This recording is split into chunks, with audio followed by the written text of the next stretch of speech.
You can practice sun salutations in different ways. Sometimes I recommend people to start small and then build up the stamina and the strength within the sequence.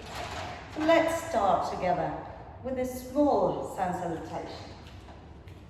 We're going to stand at the front of the mat, mountain pose,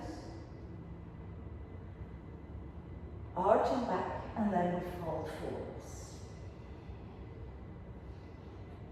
Half lift, fingertips by the sides of your feet and come into all fours.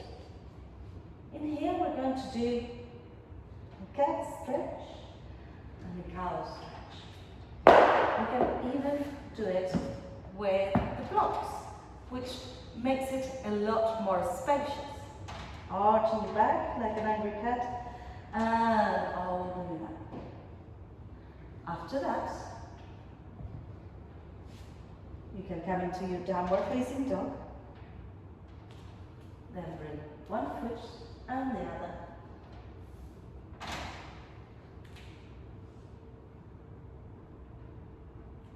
And this can be your sun salutation for today.